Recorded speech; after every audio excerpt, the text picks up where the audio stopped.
எல்லா அரசு நிகழ்ச்சிகள்லையும் கல்வி நிறுவனங்கள்லையும் தமிழ் தாய் வாழ்த்து முதல்ல பாடுறது ஒரு மரபாவே இருக்கு. அதுக்கான அரசாணையும் இருக்கு. மாண்புமிகு பேரவைத் தலைவர் அவர்களே, தமிழ் நமது உயிர் மூச்சு, தமிழ் மொழி நமது அடையாளம், தமிழ் பண்பாடு நமது பெருமை. அதனால தமிழ் தாய் வாழ்த்தின் மரியாதையை பாதுகாப்பதில் தமிழக வெற்றிக் கழக அரசு ஒருபோதும் சமரசம் செய்யவே செய்யாது.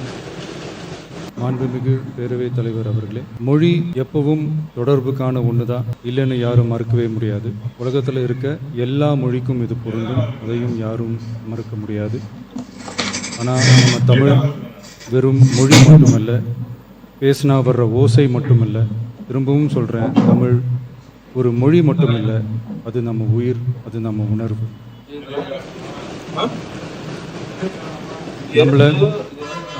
நம்மளை பெற்ற தாயை அம்மான்னு சொல்கிறப்பெல்லாம் பாசமும் சொந்தமும் நம்மளை அறியாமலே உயிரா, உறவா, உணர்வா, தானா உள்ளுக்குள்ளே தோணும்.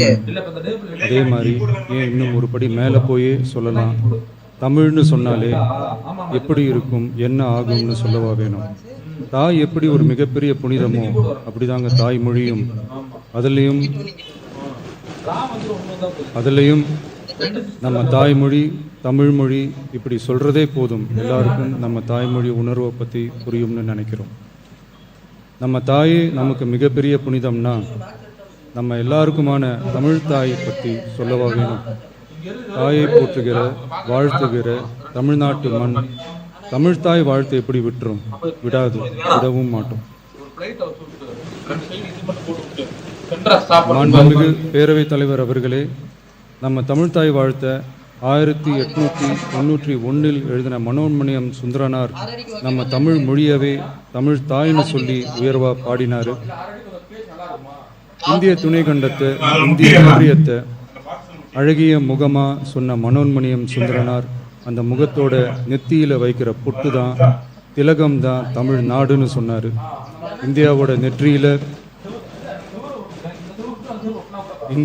நெற்றியில இருக்கிற பொட்டு மாதிரி ஒரு வெற்றி பொட்டு தான் நம்ம தமிழ்நாடு. அந்த பொட்டோட நறுமணம் உலகம் பூரா பரவுற மாதிரி தமிழோட புகழும் உலகம் பூரா பரவணும்னு சொன்னார். உண்மைதானே அது? இன்னைக்கு தமிழ் பேசுகிற மக்கள் இல்லாத நாடுகளே ரொம்ப குறைவு தானே. தமிழும் தமிழனும் இல்லாத நாடு எது? திரும்பவும் சொல்லலாம், தமிழ் ஒரு மொழி மட்டுமல்ல, அது ஒரு பண்பாடு, அது ஒரு நாகரிகம், அது ஒரு சிந்தனை, அது ஒரு அன்பு. தமிழ்னா விருந்தோம்பல், சுருக்கமாக சொன்னால் தமிழ்னா கெத்து, தமிழ்னா பவர். அந்த தமிழோட புகழ சொல்கிற தமிழ்தாய் வாழ்த்தில் அனைத்து உலகமும் இன்பமுறன்னு சொல்லி உலகத்தையே நம்ம தமிழ் உயர்த்தி பிடிக்குதே தவிர எந்த மொழியையும், எந்த மதத்தையும், எந்த இனத்தையும், எந்த ஒரு தனி மனுஷனை கூட தாழ்த்தி பேசலை, யாரையும் கொஞ்சம் கூட காயப்படுத்தலை.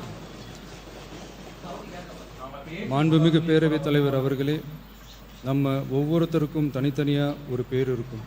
ஒரு கூட்டத்தில் நம்ம பேரை சொல்லி யாரும் கூப்பிட்டா நாம் ஒருத்தர் மட்டும்தான் திரும்பி பார்ப்போம். ஆனால் தமிழ்னு சொன்னால் ஒட்டு மொத்தமாக நாம் எல்லாருமே திரும்பி பார்ப்போம்ல. அப்படி நம்ம எல்லாருக்கும் இருக்கிற பொது பேர் தானே அது. நமக்கு தமிழ்னு அடையாளத்தை கொடுத்ததே தமிழ் தானே.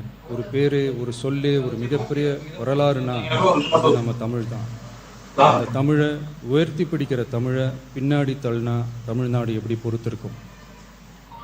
ஒரு கட்சிக்கு பிரச்சனைனா சம்பந்தப்பட்ட அந்த கட்சி மட்டும்தான் போராடும். ஆனால் தமிழ்னு சொன்னால் ஒட்டுமொத்த தமிழ்நாடும் ஒன்றா வந்து நிற்கும். அதனால தான் சொல்கிறோம், தமிழ்னா உயிர், தமிழ்னா உணர்வு. உலகத்தில் தோன்றிய பல மொழிகள் காலப்போக்கில் மறைஞ்சு போய் இருக்குன்னு சொல்லுவாங்க. ஆனால் நம்ம தமிழ் காலகாலமாக நிலைச்சி நீடிச்சு நிற்கிற ஒன்று.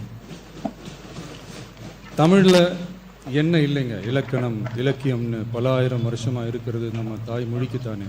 தொல்காப்பியம், சங்க இலக்கியம், ஏன் உலகம் முழுக்க தெரிஞ்ச திருக்குறள் ஒன்று போதாதா தமிழோட பெருமையை சொல்கிறதுக்கு? இவ்வளவு பெருமை கொண்ட தமிழ் மொழியோட ஒரு அடையாளம் தான் நம்ம தமிழ்தாய் வாழ்த்து. ஒட்டுமொத்த இந்தியாவோட பன்முகத்தன்மையை உயர்த்தி பேசுகிற தமிழ்தாய் வாழ்த்து நம்ம ஊரில், நம்ம தமிழ்நாட்டில் முதல் இடத்துல தான் இருக்கணும். நம்ம இந்திய அரசியல் சாசனமே ஒவ்வொரு மாநிலத்தோட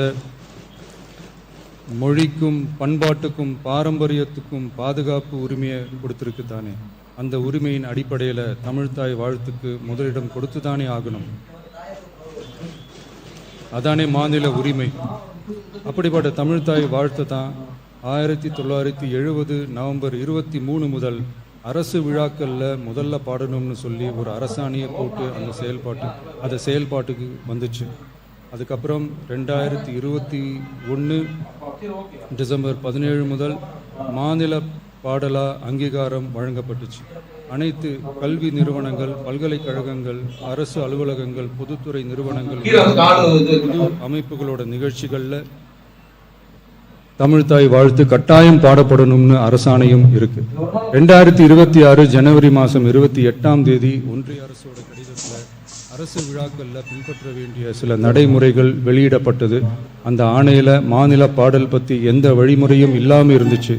நம் அரசு பொறுப்பேற்றதும் கடந்த மே மாதம் 27ஆம் தேதி மாண்புமிகு பிரதமர் அவர்களுக்கு மாநில பாடல்களுக்கு உரிய அங்கீகாரம் வேண்டும்னும், ஒன்றிய அரசு வெளியிட்ட ஆணைக்கு திருத்தம் வெளியிடணும்னும், மாநில விழாக்களில் தமிழ்த்தாய் வாழ்த்த முதல்ல பாடுறதுக்கான உரிய வழிமுறைகளை வகுக்க வேண்டும்னு சொல்லி கடிதம் எழுதியிருந்தோம். அதை தொடர்ந்து போன ஜூலை மாதம் 9ஆம் தேதி கடிதத்தில் மாநில பாடல் பாடப்படுவது பற்றி இருந்துச்சு. ஆனால் நம்ம தமிழ்நாட்டில் 1970களில் இருந்து தமிழ்த்தாய் வாழ்த்து எல்லா அரசு நிகழ்ச்சிகள்லையும் கல்வி நிறுவனங்கள்லையும் தமிழ்த்தாய் வாழ்த்து முதல்ல பாடுறது ஒரு மரபாகவே இருக்குது. அதுக்கான அரசாணையும் இருக்குது.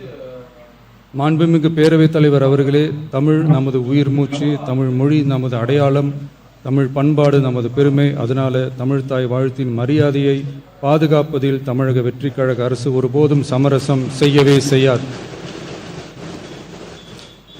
தமிழ்த்தாய் வாழ்த்தை முதலில் பாடுவது அரசியல் அமைப்பிற்கும் இந்திய ஒற்றுமைக்கும் எதிரானதில்லை, மாறா வேற்றுமையில் ஒற்றுமை என்ற இந்தியாவோட உயர்ந்த கொள்கையை வெளிப்படுத்துறது. மேலும் தமிழ்த்தாய் வாழ்த்தை முதல்ல பாடணும்னு சொல்றது அரசியல் சம்பந்தமான விவாதமாக மாறணுங்கிற அவசியமே இல்லை. இது தமிழர்களின் பொது அடையாளம். நம்மை வேறுபடுத்துவது அல்ல, ஒன்றிணைப்பது. மாண்புமிகு பேரவைத் தலைவர் அவர்களே, தமிழ்த்தாய் வாழ்த்தின் கண்ணியத்தையும் தமிழின் தொன்மையையும் தமிழர் பண்பாட்டின் பெருமையையும் பாதுகாக்கும் இந்த உயரிய பணியில் இந்த சட்டமன்ற பேரவையில் உள்ள அனைத்து உறுப்பினர்களும் கட்சி வேறுபாடுகளை மறந்து ஒன்றிணைந்து அனைத்து கல்வி நிறுவனங்கள், பல்கலைக்கழகங்கள், அரசு அலுவலகங்கள், பொதுத்துறை நிறுவனங்கள் உள்ளிட்ட பொது அமைப்புகளின் நிகழ்ச்சிகளிலும் தமிழ்த்தாய் வாழ்த்து கட்டாயமாக முதலில் பாடப்பட வேண்டும் என்று கொண்டுவரப்படும் இந்த தீர்மானத்திற்கு அனைவரும் ஆதரவு வழங்க வேண்டும் என கேட்டுக்கொள்கிறேன். தமிழ்த்தாய் வாழ்த்து தொடர்பான அரசினர் தீர்மானம். தமிழ் உலகின் தொன்மை வாய்ந்த செம்மொழியாகவும் தமிழர் நாகரிகம் உலகின் மிக பழமையான பண்பாட்டு மரபுகளில் ஒன்றாகவும் திகழ்வதை பேரவை பெருமையுடன் பதிவு செய்கிறது.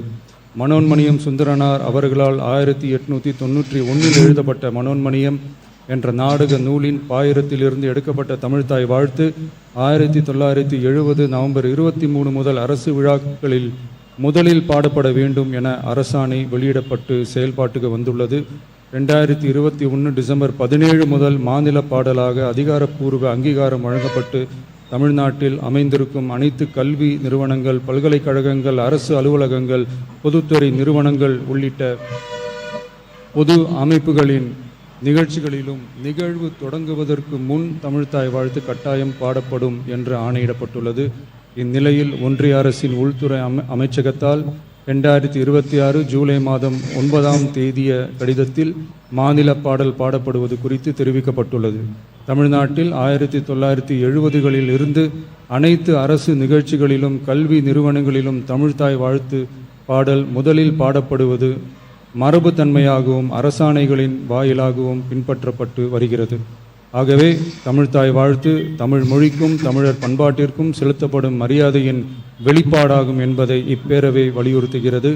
இந்திய அரசியலமைப்பு வழங்கியுள்ள மொழி மற்றும் பண்பாட்டு உரிமைகளின் அடிப்படையில் தமிழ்நாட்டின் பண்பாட்டு அடையாளத்தை நிலைநிறுத்தும் வகையில் தமிழ்நாட்டில் அமைந்திருக்கும் அனைத்து கல்வி நிறுவனங்கள், பல்கலைக்கழகங்கள், அரசு அலுவலகங்கள், பொதுத்துறை நிறுவனங்கள் உள்ளிட்ட பொது அமைப்புகளின் நிகழ்ச்சிகளிலும் நிகழ்வு தொடங்குவதற்கு முன் தமிழ்த்தாய் வாழ்த்து கட்டாயம் முதலில் பாடப்பட வேண்டும் என தமிழ்நாடு சட்டமன்ற பேரவை ஏகமனதாக தீர்மானிக்கிறது என்ற தீர்மானத்தை நான் முன்மொழிகிறேன். அனைத்து கட்சிகளை சார்ந்த உறுப்பினர்களும் இந்த தீர்மானத்தை ஒருமனதாக நிறைவேற்றி தர வேண்டுகிறேன். நன்றி, வணக்கம்.